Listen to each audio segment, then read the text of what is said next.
Hey there, Dr. Craig Chalquist. I wanted to say a few words to and about somebody that I think of as the displaced leader or the leader in exile. And this is somebody who feels called to leadership, who perhaps has a lot of experience in it at different levels, who feels like leadership is a tool for education and transformation. I think of it as leadership with soul or wise leadership, but can't seem to find an organization that's interested in that kind of leadership because so many are these power and control patriarchal operations that are obsessed with hierarchy and who does what to whom. And so I want to give an example of somebody I met like that. A lot of us find ourselves in this position. And some years ago, I was presenting on wise leadership at a conference, and there was somebody I ran into who I got to have a couple of meals with, talk to privately, and he mentioned to me that he was interested in political leadership, and he had a very extensive background in all kinds of business leadership and community leadership. But his political ideology was on one side and that of the state that he lived in was on the other, and he didn't feel he had any chance at political office, and he had tried. It wasn't just a conclusion. And I felt bad for him because the more I saw him around other people and talked to him, it seemed like here is somebody who's a natural leader and also a trained one as well, somebody who's had a lot of experience at this, but just can't seem to find his niche. So I wanted to offer a couple of suggestions for being in that situation. So suggestion number one is to ask yourself whether it's you or the organizations that you're trying to be part of. That's the problem, right? Because there are organizations that are run, very narcissistically without any real wisdom. Unfortunately, there's also organizations that are run wisely, but are you looking for the right ones? Are you trying to be part of ones that have an enlightened leadership culture or not? That might be the problem right there. A second suggestion would be to continue to study leadership, train yourself in leadership, take advantage of those opportunities for leading whenever you come across them. And then the third one, and I'm going to say a little more about this, it has to do with wandering, so to speak, until the right leadership position finds you. And so there's a piece of advice from the Buddha that attributed to the Buddha that goes something like this, that when you find yourself in a place where you're not at home and have no sense of belonging, then wander like a great elephant through the forest, like a displaced king looking for his rightful kingdom.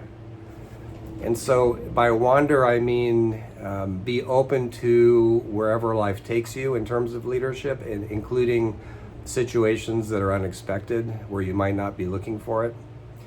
And so a little example from my own background, I've held a lot of leadership positions professionally over the years, as well as informally. I have been an executive level leader more than once, particularly in higher education. And so there was a school I worked for, I had a very extensive background with, and the understanding was that I would report to the president and study what he did. And when he retired, then I would be, it's an open position being posted, so I would be one of the people who would put my hat in the ring and see how that went. So I learned as much as I could, but the politics, the self-created difficulties, there were just a number of really chaotic things happening to the point where the integrity of the school itself was under threat. So I finally realized that I needed to leave in spite of the plan. So I did. And then I gave things a couple of years and went back when some of the more malignant and chaotic happenings had cleared, I thought. And let it be known that I love this place. I'm interested in having another go. At which point I was pushed out, and I learned later that a number of other long-term people were as well. So in my second doctoral dissertation, one of the things I tried to show was that not only real life examples, but fictional characters can also give us wisdom and be role models. And so there was a character I thought about a lot when this happened. And his name is Duke Sr. He is a character in Shakespeare's play As You Like It. And he's right at the beginning in Act 1, and Duke Sr. is a duke who got pushed out of his dukedom by ambitious people. So he is exiled with his courtiers to the forest of Arden. And what's interesting to me about him is that he doesn't spend the whole time pissing and moaning and complaining and feeling like a victim and feeling sorry for himself. He makes the best of it. And his attitude is, isn't it great out here? No envious court people to deal with, no lies at court, none of that stuff, no pressures. And at one point he speaks the famous lines, "Sweet are the uses of adversity, which, like the toad, ugly and venomous, wears yet a precious jewel in his head." And he's talking to the people who have followed him into exile, and he says, look at all the things we can learn out here. This is a great life. And so I like that as an example of how to be a leader in exile.